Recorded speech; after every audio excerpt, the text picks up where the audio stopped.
Another blood-red sunset and yet another moon phase, and still another 100 miles to my next resting place.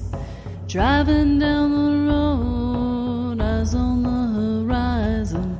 Within my car, I'm all alone, but feeling good and feeling strong, knowing that this path I'm on brings me to myself. I'm driving. Hey now all, I'm Joey C. Welcome back to another episode of Spirit Sherpa. This is the show that helps and encourages you on your journey to unlock your magic mojo. With me as always is the Spirit Doctor, Kelle Sparta. Hey Kelly. Hey Joey, how are you? I'm doing awesome. How are you? I'm good. We're in for the first of a series of podcast recordings today. I'm excited. Yeah, we are going to power podcast today, so we've got a bunch of podcasting. We've got a bunch of episodes we're doing, and I'm excited about opening up this one. Me too. So funny story. When I moved to Richmond, I connected in with someone who connected me in with somebody else, and I ended up at this party. And this party was with the Ions community here in Richmond. It was really interesting for me to walk into this event because it felt like the new age sort of events that my mom used to take me to in the 70s. That energy was there. And I was like, oh, I remember this energy. It's been a long time since I felt it, but wow, yeah, I remember this. It was so nostalgic for me. And I walked in and did what I normally do, which is hang in the kitchen. And I met this amazing woman who was cooking up a storm, and we started talking, and she told me that she is a Michael channel. I was like messages from Michael? And she said, yeah. And I was like, oh, I love that book. When I was 15, that book was totally transformational in my life. I was in the process of researching religion and spirituality and beliefs, and I was trying to figure out what I believed, and I looked at all these different things. And when I picked up that book, I was like, oh, yes, this makes so much sense to me. And it really formed the foundation of my belief structure for many, many years. I was super excited to meet Caris because she's still doing the Michael work. And I didn't realize that Michael channels were still around. And so I'm really excited to hear what she has to say today. Without further ado, I want to introduce Caris Turpin. Welcome, Caris. Hello, everybody. It's so great to be here. Thank you for having me. Caris, now, we did a little research before having you on the show. And, you know, as Kelly said, you're a Michael channel, but there's also a lot of other things you're doing, or at least have done in your life. You're a chef. You're a winery owner. You are an artist. There's a number of things that you have going on. Well, the short story to that is that I've always been a creative person. And when people ask me about, well, gosh, you seem to do a lot of different things, I simply explain that I create in different mediums. It's always been the same path, but it's been just little colors have been different along the way. I started out in the film industry for 25 years doing camera work because I was a hobbyist and then a professional photographer prior to the film business. And then I decided to go into motion camera. I did 25 years. I won some significant awards. I had a great time. A project that I spent 5 years on ended, and I decided to make a transition into a new medium of wine. I became a winemaker, sold my camera equipment, my motion picture equipment. God knows I still have my still equipment, but I sold my motion picture equipment. I bought wine tanks, started a small winery. It grew into a larger winery. I became the executive chef for that winery as well. We had a bistro in it, and I did that for 20 years. All along, I've been doing art in various kinds, mostly visual art, as well as sculpture has been a quiet thing all along. I was sculpting things when I was 10. I was also taking photographs when I was 10. But the sculpture has been something that has emerged as being, okay, now's the time for that. You have found this space and time. We sold the winery last fall so that I could concentrate my efforts on a narrower band, and I could be better at one or two things rather than trying to be really, really good at a lot of things, which was possible in some ways, but it was exhausting. And I was so drained, and I was just overdone. So I made the choice. Okay, I'm in my last chapter of my life. Let's focus on what I can really express myself the best. And figurative sculpture, photography, painting, and writing. And channeling is a subset in the writing. I also do point of view essays and short fiction. So I'm having a wonderful time reorganizing my energy so that I can do these things in a way that serves the best part of myself. It is very, very, very cool. I'm not one of the original Michael channels. I, however, studied under one of the people who is and was at that time. Her name is J.P. Van Hull, and she lives in California. And she was actually the first channel that I went to get a personal channeling. When I first read the Michael books in 1980, shortly after they were published, I sat with the information for a long time. I was very introspective. I was doing other things. I did EST. I was in Scientology. I was involved in a number of paths that seekers follow. And the Michael work was the only thing that kept calling to me as I moved along those paths. And so I was able to book a session with JP in 1995. That was my very first session with the channel. And she had just sort of come online as a public channel, advertising herself as being one of the original channels. And I thought, I looked at the channels that were out there. There were 3 or 4 that were advertising themselves. I chose the one that spoke to me the most, that drew me. So I went to JP. We had a very long session, and it was actually in that very first session that I realized that my perception abilities were tuned to their frequency, and I could actually perhaps work with this. I live in Texas. I went home from that session. We did a phone session a month later. And in the phone session, I asked Michael through her, do I have an agreement to channel you? And they said, why, yes, you do. We've been preparing you. And it was no surprise to me because my Michael books, which had always been on my bookshelf, had ended up on my bedside table for about a year. And I was compelled, absolutely driven and compelled to be reading them and rereading them and rereading them, really getting the information re-inculcated into my structures as they were doing, as I'm pointing to my 7th chakra, as they were doing energetic work in my brain, setting up neural pathways to be able to access me. Mm-hmm. I started channeling in 1996. I channeled for about a year as a volunteer channel, saying anybody who wants to listen to anything that comes through me, give me a shout. And I did a lot of work that way. Then I thought, okay, this has all been validated. I'm good at this, and I'm going to hang out my shingle. So I did that, and I became a professional channel for about 10 or 15 years, where people could contact me, and I would do personal sessions. I would go to people's homes and do group sessions. Groups would come to me here. We'd do group sessions. It was a wide variety of work, and it was very intense. And I also did new information downloading and unpacking with JP and her husband at the time, Aaron Christensen. The path was distinct and never a doubt in my mind. And I got such strong, intense feedback as to the quality of the work and the veracity of it, especially initially through JP and Aaron, who were quality checking me every step of the way. Their way of doing that was to either read the work that I had brought in on paper and see if they got the Michael hit of energy off that work, or we would do group sessions together and stuff would come through and I would understand more about how things came through JP and how things come through me. And it was just a growth process. And then I launched on my own and I did a lot of great stuff and I got a really good reputation. The fallout from that was that I got burned out. And I found that my real focus in the work was to bring in information that was more broad-based, that suited the greater number of people, rather than individual sessions talking about, for instance, who's my real soulmate. You know, Michael talks about they're not the Ann Landers of the universe. And I am not the Ann Landers of the channel world. I like to do things that everybody can draw from.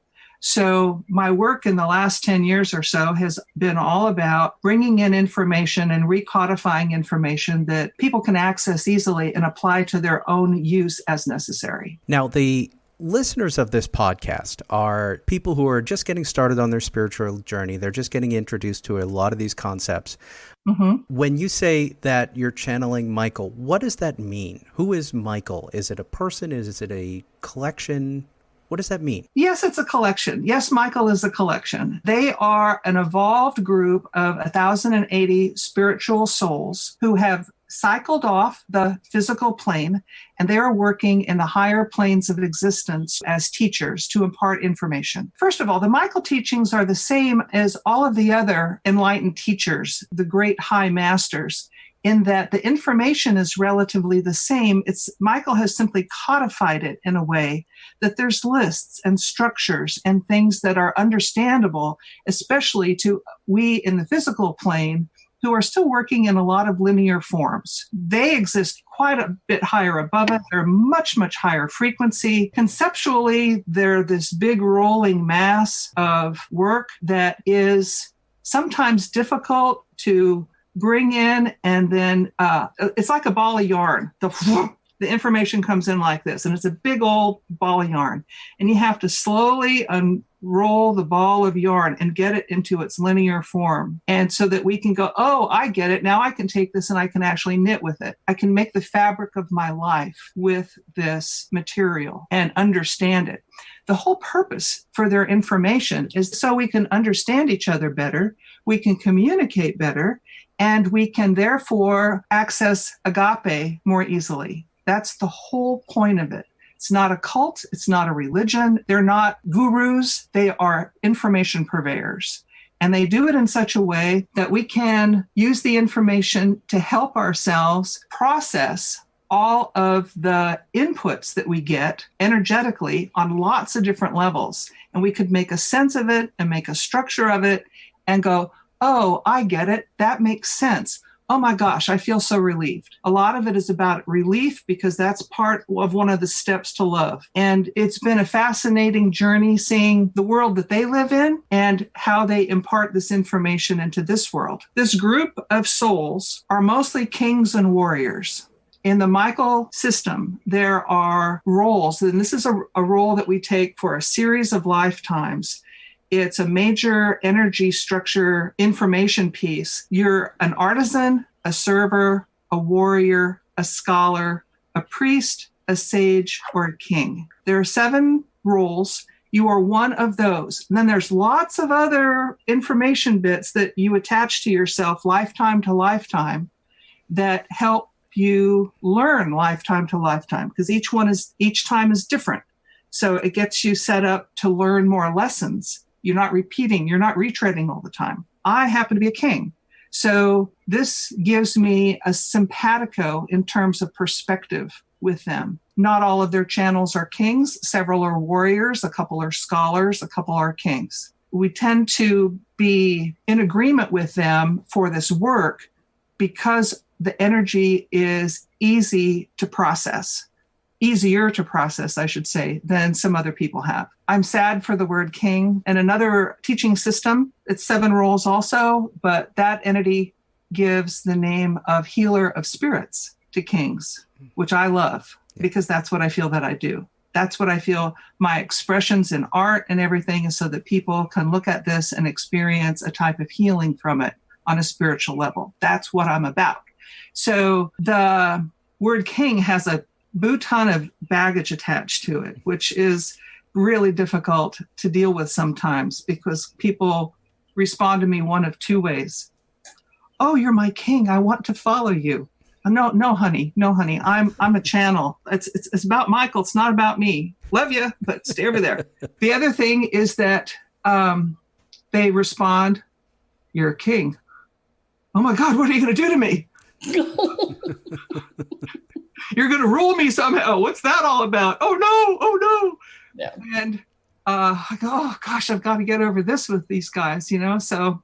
If the listeners wanted to find out what they were in terms of the 7 things, where would they get that information? In the first Michael teachings, Chesea Quinn Yarbro wrote the book Messages from Michael, and they called all of these structure points overleaves because their original study, the reason they got in contact with Michael is because they were trying to channel Gurdjieff, who was also a Michael student, and Michael was pushing information through Gurdjieff. Well, they got to the horse's mouth trying to access Gurdjieff. They called them overleaves because that's the word that he used.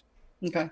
Many channels do charts, which give you all of your overleaves, your attitude, your goal, your role, your casting. Now, I know that these things don't mean anything to most people, but in a chart system, it all becomes apparent.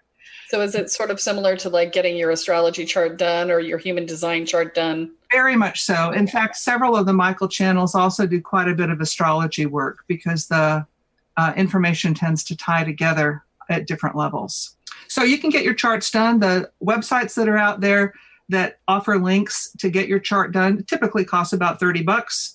You send them information about yourself, very minimally, your name, when you were born, where you were born, things like that. And the channel will pull in Michael, will do your chart and send it back to you. And it's a very easy way to do it. Self-identifying your own overleaves is also possible. And I strongly recommend that people give that a shot because that requires studying the work a little bit, at least getting a basic information of it. You don't have to memorize messages from Michael. There are little online tests that you can do that will help guide you, but your own sensibilities about, well, this is what I feel drawn to do. This is how I do it. This is the attitude that I bring to it, kind of above the basic personality. The personality is below all of this stuff. But you can certainly run the risk of misidentifying because you don't understand how one energy affects another within your own structure. So it's nice to have it confirmed, but you can certainly do it yourself. Okay. And you said earlier that it would get people closer to agape. Can you define that for our listeners? Agape is, the short word in English is love. The longer term for it that Michael usually uses is unconditional acceptance, or the Tao, or all that is. They call the universe all that is, everything that's contained in it. They also call it the Tao, spelled T-A-O, pronounced Tao. And it's all agape. It's what we come from. It's what we're made of. And it's what we always return to, but we're never without it. Great. Thanks. That's actually, it's one of many words that the Greeks had for love. Is where that word actually comes from. Caris, this has been amazing. I don't know about you, Joey, but I feel like I learned a lot. Absolutely. And I got reminded of a lot. I was like, all that is. Yes, I've been using that phrase and I didn't remember where it came from. So thank you for that. That was a little jog down memory lane for me. And I'm super excited because you're actually going to be continuing to participate with me and the podcast. We're launching a Patreon account. And for those of you in podcast land, if you have not heard of Patreon, that's the way that you support your podcaster and say, yes, we love you. And here's a little bit of cash to support you and cover your costs for doing the work and whatnot.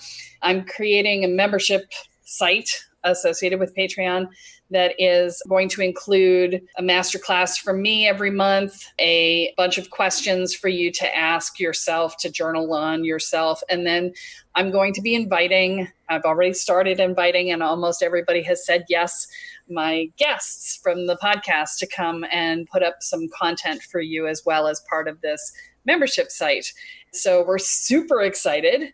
There's going to be cool stuff, basically, is what I'm saying. So if you'd like to do that, you can go to Patreon, patreon.com/Kelle Sparta. By all means, please join that. We would love to hear back from you about what you would like in the membership site. We will be happy to consider all of that. I'm super excited. I'm already getting stuff in from my business partner, Kathy. She's going to be doing inspirational messages and quotes, and Caris is going to get us something awesome too. She just told us. We're super excited about that. We'll be really excited to show you what comes out of this. It's going to be great. So excited. I can't even control myself. So Anyway. If people have things, like you said, if they've got stuff that they want to see there or suggestions for you there, they can email you. But also, if you've got thoughts or questions or things that you have for the podcast, that's also what you want to email Kelle. That's Kelle at kellesparta.com. And make sure you subscribe and rate the show, and also subscribe to Kelle's mailing list. That's where you're going to get information about what she's got going on as well. And speaking of connecting with people, Caris, this was such a brief snippet into the work that you're doing and the stuff that's out there with the length of the episode, but I'm sure that people are going to have more interest in seeing and hearing from you. Where can they go to connect with you? I'm currently working on launching a new website called michaelmessages.com that I will be posting my own work as well as bits and pieces of other works. There are also other websites that have a lot of Michael Teachings information. The Michael Teachings and michaelteachings.com, both of those have quite a bit that they can access. Mine will be michaelmessages.com, and I expect to have that up in another month or so. And in terms of the work you're doing from an artistic perspective and the writing and things like that, you said you had a couple of websites that you're planning to launch there. Is there any way that people can keep an eye out for that work? Yes. Currently, what's active is lightcatcher.com. And I'm also, again, writing articles for a yet-to-be-published website called noisyheaded.com, because I am really noisy-headed. So you said it's lightcatcher.com and noisyheaded.com are the two places they can keep an eye out. Perfect. As we wrap up here, Caris, do you have any final thoughts you want to share with the listeners as we roll out? Yes, a major point that I'd like to bring up is the whole concept of channeling. And the biggest point I want to say is that we all channel. We're all connected. We're all connected all the time. We're never alone. There's always information coming through, and it comes through from different sources. My work with Michael is different in that they're on a much higher plane. Their frequency is different, and not everybody can or wants to actually channel Michael. It's difficult. The work requires a commitment, and it requires a focus, and it requires a really dedicated understanding of the path that they are trying to illuminate. So not everybody channels Michael. You often channel your own higher self. You sometimes channel your spirit guides. You sometimes channel other guides from the astral planes. Sometimes it's just greater things from the greater good. Don't ever be afraid of channeling, but be discerning about the energy that you're working with. Not all of it will benefit you. Use your grounding, use your protections, use your understanding of what it is you're going for. The major thing that led me to the point of channeling Michael was understanding what the energy felt like, sitting in the room with JP and feeling how it was going through her and then how the bleed through was coming through me. I left that meeting sick to my stomach, dizzy, and it felt like I'd been given some kind of really strange up or downer mix. It was a very strange feeling. But I went away from it understanding what Michael energy feels like. And I could therefore confirm for myself when I was truly bringing in their information and channeling them, compared to getting a little full of myself and just bringing in some higher self stuff or bringing in some astral stuff that wasn't really them, but I was trying to puff a little bit and it got mixed up. You have to be ruthlessly self-honest.